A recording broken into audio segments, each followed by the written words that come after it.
Yenə də davam edəcəyik Allahın işləri barəsində danışmağa və Allahın kəlamı barəsində danışmağa və doğrudan da əgər müqəddəs kitab bizə Allahı aşkar etməsəydi, biz Allah haqqında hardan bilərdik? Əgər müqəddəs kitab Allahın varlığını bizə aşkar etməsəydi, biz onun varlığı barəsində nabələd olardıq. Yəni əmin olmayacaqdı ki, Allah kimdir?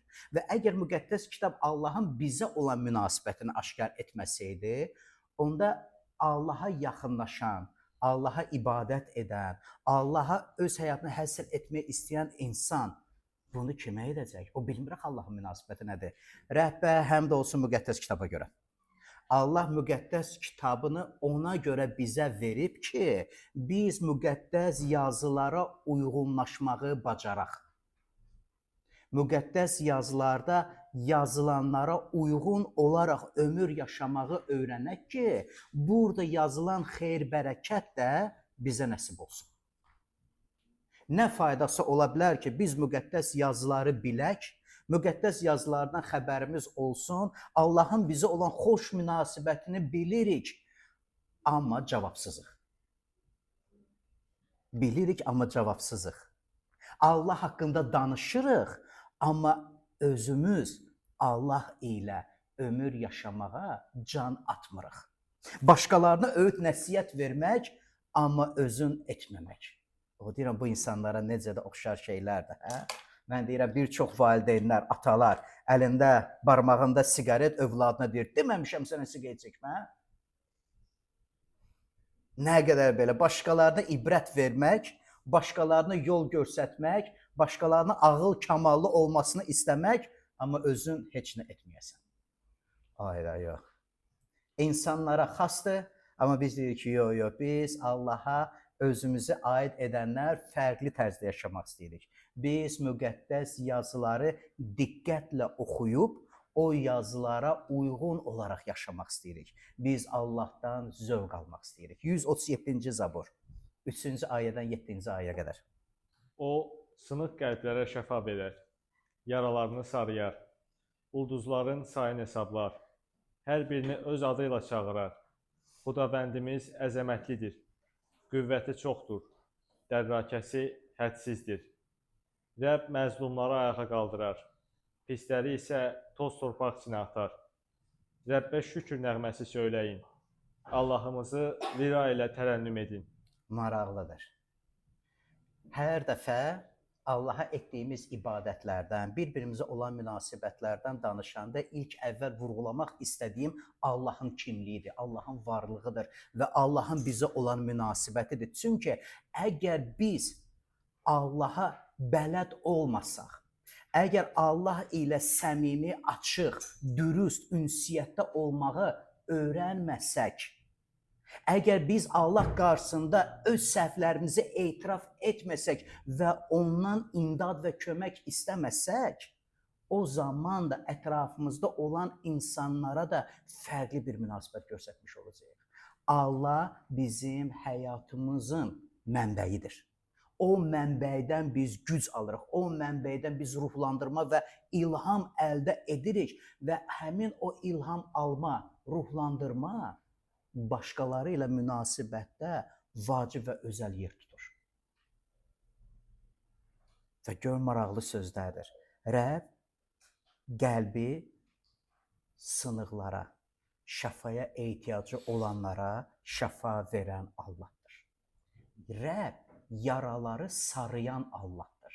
Oyda.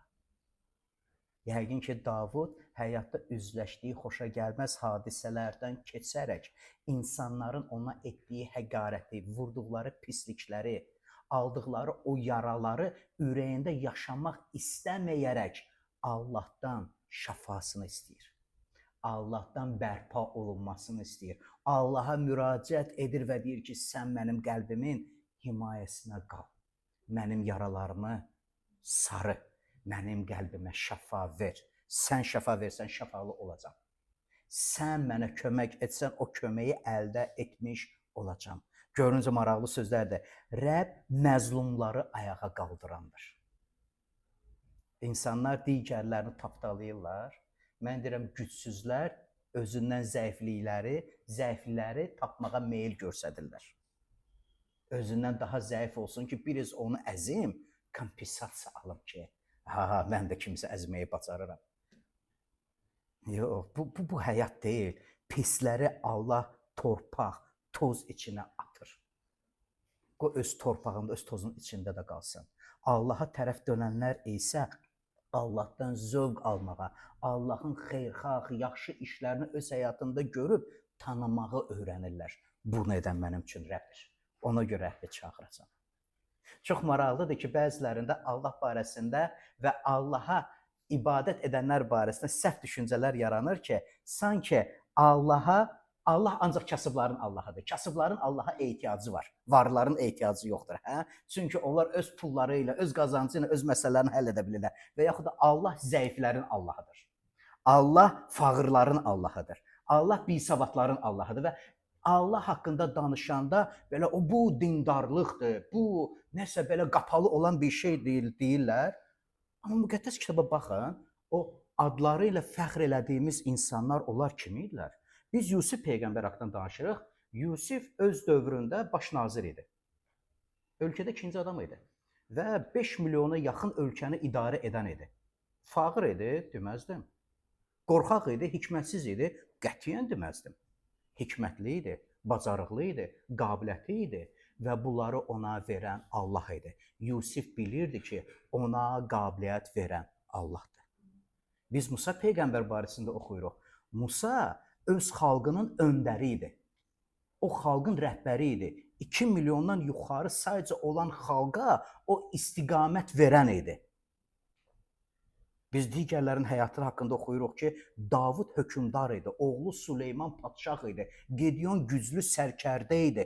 Biz baxırıq Daniel, Ezdra, Nehemiya, onlar dövlət məmurları idilər. Onların arasında savadlılar, ziyalılar, dövlət məmurları, xadimlər var idi. Eyni zamanda da onların arasında hansısa bir peşanın sahibləri, çobanlar, ustalar, Allah hər bir kəsin Allahıdır və Allaha hər bir kəsin ehtiyacı var. Allah hər bir kəsi özünə tərəf çağırır və istəyir ki, ona tərəf gələnlər onu tanısınlar, ona bələd olmağı öyrənsinlər, bütün ürəkləri ilə ona etibar edib güvənməyi bəcərsinlər. Mən istəyərdim birinci ayəni bu hissədə İsa Məsihin Dağüstü vəzində istifadə etdiyi sözdən 5-ci fəsil 8-ci ayədən gətirim. Görünəcə maraqlı sözdür burada isə. Ürəyi təmiz olanlar nə bəxtiyardır. Çünki onlar Allahı görəcəklər. 5-ci fəsil o bəxtiyarlıq vəzidir. Əgər çoxdan oxumusunuzsa, tövsiyə edərdim ki, bir daha oxuyun. Oxumamızsa 5-ci fəsli açın, oxuyun və orada bəxtiyarlıq haqqında yazılır ki, İsa Məsih kimləri bəxtiyar sayır və bəxtiyarlar sırasında ürəyi təmiz olanlar barəsində danışır və belə baxanda bizim xalqda da belə deyən var ki, yəni ürəyim təmizdir. Ürəyimdə nə var ki, mən deyirəm ki, onu xüsusilə qoca nənələrdən eşitmişəm. Çünki bəzən belə danışırlar, dedikləri sözlərə o qədər də əhəmiyyət vermirlər. Və belə söz belə deyim kimi qalıb ki, deyən dilim də, abala, ürəyimdə bir şey yoxdur. Bilməm, rastlaşmısınız o ilə yoxsa yox. Yəni, deyən dilim deyə ürəyimdə bir şey yoxdur, ürəyim təmizdir. Amma müqəddəs kitab ürəyi təmizlər barəsində danışanda saf niyyət barəsində vurğu vurur.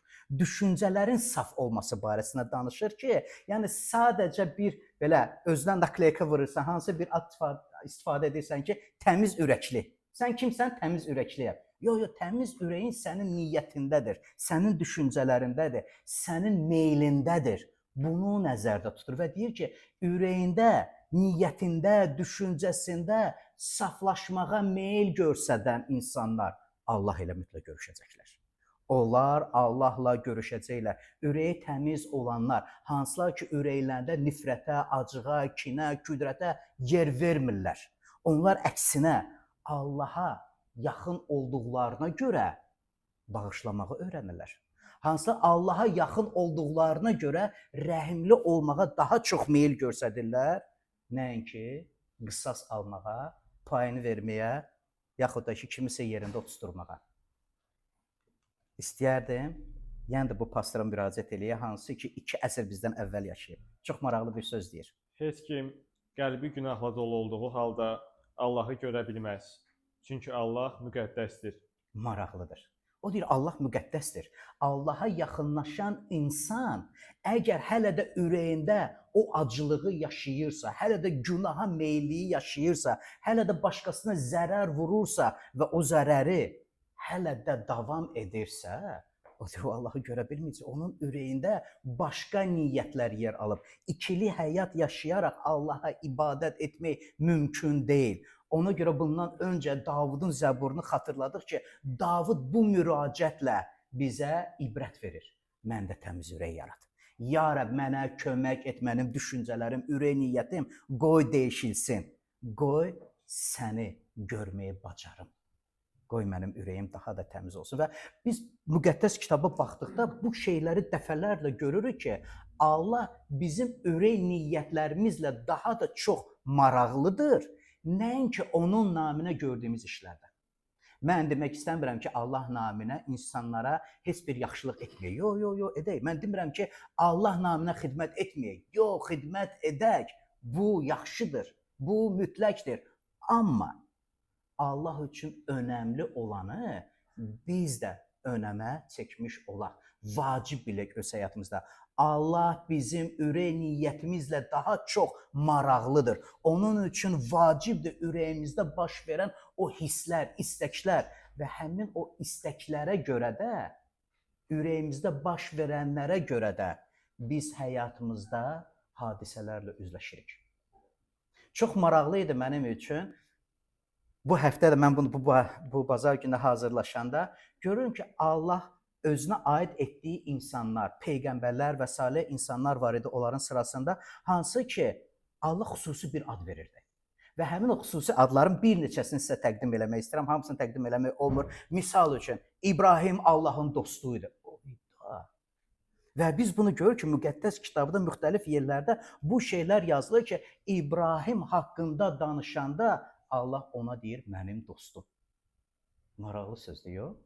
Musa peyğəmbər haqqında danışanda, bayaqları mən söylədim ki, Musa peyğəmbər İsrail xalqın öndəri idi, xalqın rəhbəri idi və onun barədə yazılıb ki, ən təvəzzükar insan idi. Necə inanılmaz sözlərdir. Davud barəsində danışanda ürəyimə görə olan ər, ürəyimə görə olan bir şəxs. O da necə güclü sözdür. Daniel haqqında danışanda dəfələrlə Daniel haqqında yazılıb ki, sevimli adamımdır. Niyə bu sözlərdən istifadə edilir?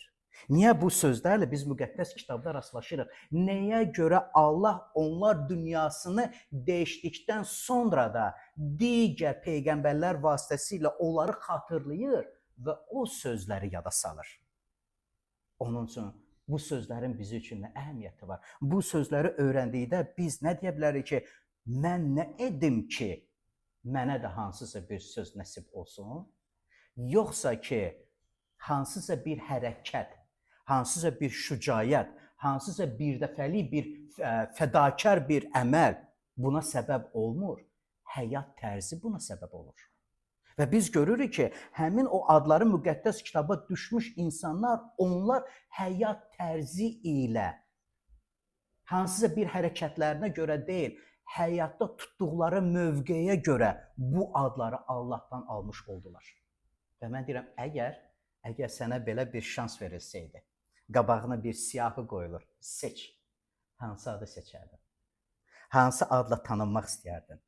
İstəyərdim mənə Allahın qulu desinlər, istəyərdim Allahın sevimlisi desinlər, istəyərdim Allahın ürəyinə görə bir şəxs olduğum mənim haqqımda desinlər. Nə istəyərdin? İstəyərdin ki, sənin barəsində sədaqətli, etibarlı, dürüst biridir. Bağışlamağı sevən, səxavətli, Allahı və insanları sevən hansı sözü istəyərdin, əgər bu seçim sənə verilsəydi? Və bizə çox maraqlıdır ki, hansısa bir hərəkət deyil, həyat tərzi buna səbəb olur. Həyatda tutduğun mövqe buna səbəb olur. Və əgər Allah İbrahimə mənim dostum deyirdisə, İbrahim, Allaha yaxınlaşan İbrahim, Allahı öz həyatında dost bilirdi. Etibarlı, vəfalı, və sədaqətli. Sadiq və etibarlı dost onu bilirdi. Əgər Musa barəsində o təvazökar bir insan idisə, o sadəcə təvazökar adlı bir futbolka giyinib gezmirdi. Onun insanlara olan münasibətində bu görsənirdi. Ona edilən həqarətdə cavab verməyə tələsmirdi. Həssasilə Qırmızı dənizi aralayıb xalqı orada keçirən, böyük bir dövlətin başına bəlalar götürən Musa susurdu. Deyirdi, qoy Allah bizim aramızda öz məhkəməsinə aparsın. Qoy Allah etsin, mən etməyəcəm. Maraqlı bir münasibətdir. Hansısa bir xalq nümayəndəsinin ya da İsrailin Allaha qarşı etinadsız, Allaha qarşı hörmətsiz hərəkətinə görə Allah cəzalandırmaq istəyəndə, xatırlayırsınız Musa nə edirdi? Vəsatət. Ya Rəbb, rəhm et. Ya Rəbb, əgər onları qıracaqsansa, məni də öldür. Necə münasibətdir? Və deyirəm, nə qədər də biz insana uyğun gəlməyən bir tərzdir. Çünki biz ancaq özümüz barəsində düşünməyə meyl göstəririk də. Yerim rahat olsun, yerim isti olsun, mənə xoş olsun. Amma biz görürük ki, Allaha ibadət edən o insanlar, hansılar ki, müqəddəs kitabda onların həyatında yazıblar, onlar ancaq o xudbin istəklərlə idarə edilmirdilər, ancaq mənə. Nə üçünsə onların tamam başqa bir münasibəti, tamam başqa bir düşüncəsi var idi və o düşüncə Allahla ömür yaşadığım halda ətrafımda olan insanları da unutmayacağam. İstəyərdim bir müəllifə müraciət eləyək. Mənim üçün bu inanılmaz yazıçıdır. Tozer 63-cü ildə dünyasını dəyişdirdiyinə baxmayaraq sonuncu kitabı 23-cü ildə çıxıb. Yəni saysız, hesabsız kitabları var və Allahla ömür yaşamaq, ruhun himayədarlığı, daxili təbiətdə biz necə də saflaşıb yeni olmalıyıq deyə müxtəlif mövzulu kitabları var və onun çox maraqlı bir ifadəsi var İbrahim haqqında. Allah ilə dostluq, itaət və güvən üzərində qurulur. Maraqlıdır. Allah ilə dostluq, o deyir, Allah İbrahimə dostum dedi adlandırdı. Allah ilə dostluq, itaət və güvən üzərində qurulur. Dostluq münasibət deməkdir. Sadəcə əmrə itaət deyil. Deməli, İbrahim peyğəmbər o Allah ilə münasibət quran və o münasibəti dəyərləndirən edir. Nəinki ibadətlər, nəinki Allaha itaət, çünki Allah dedi, mütləq itaət etməliyəm. O itaət etməyi sevirdi. Bir-birlərinə uyğun gələn sözlərdir, itaəti sevmək. Adətən itaətə tabe olmaq daha meyl göstərir. Allah dedi, mən mütləq etməliyəm. Amma başqa bir perspektivlə bölüşmək istəyirəm sizə. Allahın əmrlərini sevmək. Allahın əmrlərinə itaət etməyi sevmək barəsində bölüşmək istəyirəm. Hansısa bir yük mütləq etməliyəm deyə deyil. Allah öz sözü vasitəsilə, öz əmrləri vasitəsilə bizi hifz edir, bizi qoruyur və bizə təminat verir. Allah öz kəlamı vasitəsilə bizi məhdudlaşdırmaq istəmir. Allahın bizə verdiyi əmrlər bizi qəfəsə salanlar deyil, azadlığa çıxardandır. Qəlbin azadlığa, düşüncənin azadlığına, dərindən nəfəs almağa. Allahın kəlamı bunun üçündür. Ona görə biz Allahın kəlamı barəsində danışanda mütləq etməli olan vəzifə borcumdur demirik.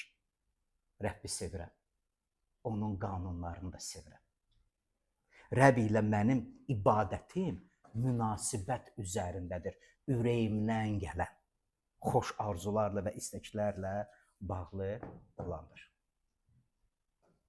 Bir nümunə, İbrahimin öz həyatı. Mən istərdim İbrahimin həyatına müraciət eləyək və biz bilirik ki, müqəddəs yazılara əsasən İbrahim indiki İraq ərazisində yaşayan və Allah bir dəfə onu deyir ki, çıx, mən səni başqa bir əraziyə aparam. Kənan deyilən bir əraziyə aparıram. O ərazini sənə verəcəm. Və sənə və sənin həyat yoldaşın Saradan bir nəsil törəyəcək və o nəslə mən xeyir dua verəcəm. İbrahim gedir. İbrahim Allahla ömrünü yaşamağa öyrənir və bir müddət keçəndən sonra Yaradılış 18-ci fəsildə 1-ci ayədə maraqlı bir hadisələr. Mamre palıdının yanında Rəbb İbrahimə göründü. Bu zaman o, günün istisində çadırın girəcəyində oturmuşdu. Çox maraqlı bir hadisədir. Mamre palıdın ağacının yanında İbrahim kölgədə oturub öz çadırında və növbəti 2-ci ayədən 8-ci ayəyə qədər bütün ayələri oxumayaq, amma istərdim ki, evdə bir dəfə oxuyub xatırlayasınız bu hadisələri. Və o qarşısından 3 nəfər keçdiyini görür. Və o 3 nəfərdən birində Rəbbini tanıyır. Və sonra 22-ci ayədə görürük ki, həmin o şəxslərdən birinə Ya Rəbb deyərək müraciət edir. O, Allah İbrahimin yanına gəldi. Bir çoxları üçün inanılmaz hadisədir. Yəni Allah görsənə bilər, Allah görünə bilər və biz İbrahimin hekayəsində görürük ki, bəli, üstündən minilliklər keçəndən sonra İsa İsrail din xadimlərinə bunu deyir. Siz mənim atama hörmət eləmirsiniz. İbrahim isə məni gördü və məni gördüyü gün sevindi. Və xatırlayır ki, İbrahimin qarşısına gələn özü idi. Çox maraqlı idi və xatırlamaq istəyirəm ki, həmin o dövrdə İbrahim peyğəmbərin 99 yaşı var idi. Oyda 99. Yazılıb ki, onların qarşısına qaçdı. 99 yaşında kişinin qaçdığını görmüsünüz? Qaçdı onların qarşısına. Mənim evimdən yan keçmə. Mənə şərəf ver, mənim çadırımın altına gəl. Və böyük bir sevincə sahibləndi. Qaçdı Saran yanına, yemək hazırla, qonaqlarım var. Rəbbim məni ziyarət elədi. O, inanılmaz. Göyün 7-ci qatındadır İbrahim, hə? Və böyük hazırlıq görür və həmin o hazırlıqda Rəbb vəd verir. Gələn il gələcəm, sizi ziyarət edəcəm. Saranın övladı olacaq. 99 yaşında kişinin və yaşlı bir qadının övladı olacağını vəd verir. Bu günə qədər Allah İbrahimə zaman vermirdi, müddət vermirdi. Vəd verirdi ki, səndən və sənin həyat yoldaşı Saradan bir oğul doğulacaq. Və indi isə deyir ki, bir il, gələn il peymanım yerinə yetdi. İnanılmaz vəddir. Gözəl və arzuların həyata keçdiyi bir nöqtədir. Və İbrahim də ki, həmin o Allahla ünsiyyətdə, o baş vermiş hadisələrdən zövq alır, sevinir ki, o da Allah bunun üçün bu işləri görür. Və baxın, 18-ci fəsildə bu şeylər yazılıb, 13-cü, 14-cü ayələrdə. Eyni fəsildəyik. Rəbb İbrahimə dedi, Sara nə üçün qocaldıqdan sonra mən uşaq doğa bilərəmmi, deyib güldü. Rəbb üçün çətin bir şey varmı? Gələn il bu vaxt mən yenə sənin yanında olacağam və Saranın bir oğlu olacaq. Maraqlı bir sözlərdir, hə? Bizim üçün mümkün olmayan, bizim üçün əl çatmayan, bizim üçün qapılar artıq bağlıdır. Qala divarlar hörülüb, yol yoxdur, alınmayacaq. Rəbb üçün çətin bir şey varmı? Və biz deyirik ki, yox ya Rəbb. Sənin üçün çətin olan bir şey yoxdur. Mənim üçün mümkün olmayan sən edə bilərsən. Məhz buna görə biz Allaha sığınırıq. Öz gücümüzə, bacarığımıza, təbii baş verən hadisələrə deyil, Rəbbə güvənərək ondan kömək istəyirik. Və xatırlayırsınız, Rəbbə iman edən utandırılmır. Və çox maraqlıdır ki, bu hadisələri ona danışıb gözəl bir vədlər verdikdən sonra mən deyərdim, Allah İbrahimin ürəyini sınamağa başlayır. İbrahimin ürəyini yoxlamağa başlayır. Və deyir ki, İbrahim, buradan gedirəm Sodom və Homor şəhərlərinə. Orada baş verən haqsızlıq, insanların günahı, oradakı olan pislik artıq son həddinə gəldi, çatdı. Gedirəm o şəhərləri viran etməyə. Niyə dedim ki, İbrahimin ürəyini sınamağa və İbrahimin ürəyinə baxmağa? Çünki həmin o şəhərlərin birində onun qardaşı oğlu Lut yaşayırdı. Və ümumiyyətlə, Lutla İbrahimin münasibətlərinə baxanda mən deyərdim ki, bu da ki, belə insanlara aid olan, xas olan bir münasibətdir. Hə? İbrahim Allahdan vəd alıb həmin o öz şəhərindən köçəndə öz qardaşı oğlunu da özü ilə aparır. Lut da onunla bərabər gedir. Lut onun Allaha olan münasibətini, Allaha verdiyi təqdimatları, Allaha olan itayətini və bunun nəticəsi olaraq İbrahimin aldığı xeyir-bərəkətdən də özü də bərəkətlənməyə başlayırdı. Çünki Allah İbrahimə xeyir-dua verəndə o xeyir-dua İbrahimə və onun bütün ev əhlinə aid idi. Allah sizə xeyir-dua verəndə o xeyir-dua sizə və sizin ev əhlinizə aiddir. Və həmin o xeyir-duanı alan Lut o fikirləşmirdi ki, Allah İbrahimə görə ona xeyir-dua verir. Bəlkə heç ağlına da gətirmirdi. Və bir gün onların var-dövləti, əldə etdikləri bir ərazidə sıxışmadığına görə gəlir əmisinə deyir ki, yox, əmi bizim yolumuz səsi bir gəlmir, ayrılmalıyıq. Yaxşı, qardaş oğlu, hara? Hara getmək istəyirsən? Sən hara getsən, mən tam başqa bir istiqamətə gedəcəm. Baxdı, böyük bir şəhər gördü və dedi, o şəhərə köçmək istəyirəm.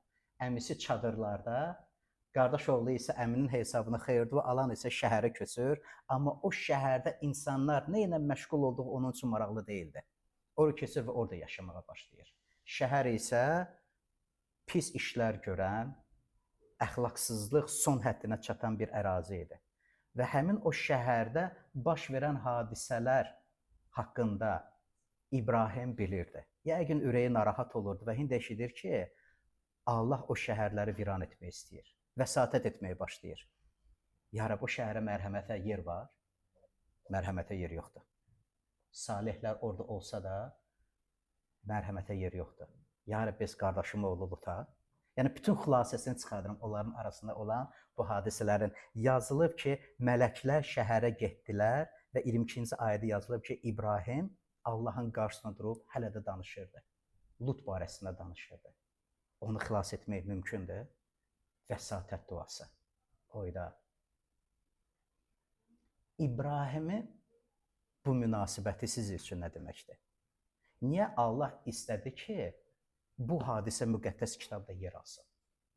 Nəyə görə? Xatırlayırsınız, mən deyirəm, bu kitabları yazan Musa Peyğəmbər idi. Niyə Allah Musa Peyğəmbərə bu hadisələri nəql etdi ki, Musa Peyğəmbər onları qələmə alsın? Bizə nə öyrədir bu? Bizim üçün nə məna verir? Və çox maraqlıdır ki, Allah Lutu və 2 qızını xilas edir. Mənim üçün çox maraqlıdır ki, Lut əmisinin yanında qaçmır. Mənim üçün maraqlıdır ki, bundan sonra da İbrahim Lutla daha görüşmürlər. Görmür, amma ürəyində ona qarşı pisliyi saxlamır. Nankor övlad. Bu qədər yaxşılıq elədim, mənə elədiyinə bax. Çıxdı, getdi və məni saymadı. Etmədi İbrahim. Nə qədər böyüklər bundan inciyirlər. Ya? Gənclərin, uşaqların yaxşılıq elədiyin insanın sənə yaxşılığa yaxşılıqla əvəz deyil, yaxşılığa yamanlıq etməklə.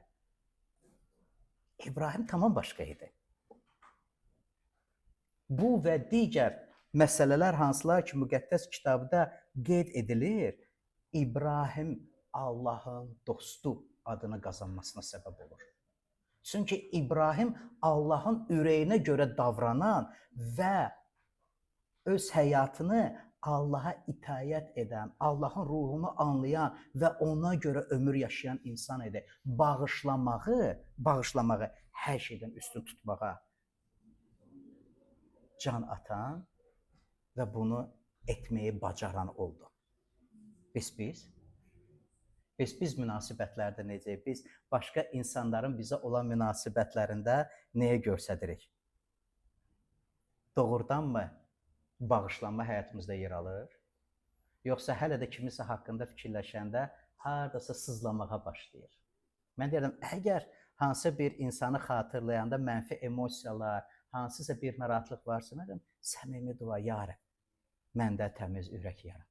Ya Rəbb, məni bağışlamağa kömək et. İstəmirəm ki, o bağışlamamaq, bunu oxumayaq, çünki bu ayəni danışdım, bu bağışlamamaq mənim həyatımda belə incillik kimi, küsülük kimi, acılıq kimi qalsın. İstəyərdim ki, buna diqqət yetirək. Bağışlamaq bir məhbusu azad etməkdir. Maraqlıdır.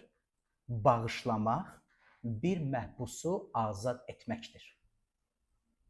Və məhbus azadlığa çıxanda öyrənirsən ki, məhbus olan sənsən. Bu cümlə sizə nəsə deyir?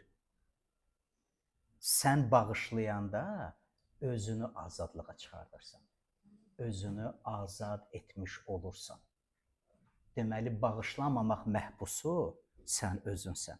Sənin başqasının sənə etdiyi həqarət, sənə qarşı doğru davranmadı, sənə qarşı haqsızlıq etdi və onu içində saxlayırsansa, həmin o inciliyin məhbusu özün olmuş olursan. Allah xətrinə sizə xahiş edirəm, başqalarına zərər vurmayın. Başqalarını incidən, qəlbini qıran olmayın. Bu, Məsih İsa'ya aid olan bizlərə yaraşan tərz deyil. Amen. Biz onun üçün çağırılmamışıq. Biz başa düşürük ki, əgər bilərəkdən zərər vurub, əgər bilərəkdən kimisə qəlbini incidir isə, sonra Allaha üz tutub, ya Rəbb dedikdə, Rəbb deyir, qurbanını qəbul etməyəcəm. Qurbanını qoy qurbangah qarşısında, get və barış deyəcək. Əgər onu eşitməyə bacarsaq. Təəssüf olsun ki, bəzi insanlar bu şeylərə əhəmiyyət vermədiklərinə görə bu sözləri də unudurlar. Bu sözlərin nə qədər həyatları üçün əhəmiyyətli olduğunu unudurlar. Mən sizə deyirəm, biz unutmayaq. Biz unutmayaq. İbrahimin bu nümunəsi bizə nə verir? İbrahim qardaşı oğlu üçün vəsatət edir. Mən deyərdim, əgər istəyirsən tez bağışlama ürəyində baş versin, xətrinə dəyən, könlünə incidən, sənə qarşı doğru rəftar etməyən insan üçün vəsatət et. Ya Rəbb, ona rəhm et. Ya Rəbb, qoy xilas olsun. Qoy canı xilas olsun. Vəhdə çox maraqlı bir söz yazılıb ki, istəyərdim həmin o ayəni sizin diqqətinizə gətirəm. Bayaqları danışırdım və növbəti həftələrdə də həmin o adlara müraciət edəcəyik. Allah o peyğəmbərlərə, salih insanlara verdiyi xüsusi adlara müraciət edəcək. Niyə Allah elə sözlərlə onları çağırdı? Onların həyatında nə baş verirdi? Onların münasibəti nə edir ki, o adı onlara o ad verildi? Deməli, bizə də bu mümkündür. Və Vəh kitabında çox maraqlı bir söz yazılıb, 2-ci fəsil 17-ci ayədə, qulağı olan qoy eşitsin deyilir. Qulağı olan qoy eşitsin ki, ruh cəmiyyətlərə nə deyir? Qalib gələnə mən gizli saxlanan mannadan verəcəyəm. Ona bir ağdaş da verəcəyəm ki, üstündə yeni ad yazılıb. Bu adı da daşı alandan başqa heç kəs bilmir. Rəbb müqəddəs kitabda, Vəh kitabında yazır ki, xüsusi adlar hazırlamışam. O adları artıq daşlara yazmışam və o adları artıq paylayıram. O adları bilirsiniz kimlər alacaq? Qalib gələnlər. Şübhələrə, imansızlığa, tərəddüdə, qorxuya, bağışlanmamağa qalib gələnlərə. Hansılar ki, Allaha itayət etməyi bacardılar. Hansılar ki, Allaha itayət etməyin vacibliyini öz həyatında bildilər və Allah deyir ki, mən onlara xüsusi bir qida verəcəm. O qidanın adı göydən gələn bir manna adlandırır. O deyir, heç kim onun dadına baxa bilmir. Çünki o qidanı verən Allahdır. Bizim ruhumuzun qidası, bizim canımız üçün vacib olandır. Allahın sözü. O deyir, yeni bir ad verirəm. Və mən deyərdim ki, daha doğrusu xatırlamaq istəyərdim ki, əgər seçim verilsəydi, özünə ad seç. Hansını seçərdim? Və bununla da ibadətimizi bitirmək istəyərdim. Qoy bu düşüncə ilə də bitirək. Və sonra da düşünək ki, aha, əgər Allah İbrahimin dostu idisə, Allahla ömür yaşamaq istəyirdi və bunu da edirdi. Mən istəyirəm, mən Allahın dostu adlanım. Onda necə yaşamalıyam? Mən istəyirəm Musa peyğəmbər kimi ən təvazökar, ən həlim adını qazanım. Onda mən necə yaşayıram? Hansı tərzdə münasibət? Bu qədər. Rəbb xeyir dua versin sizə.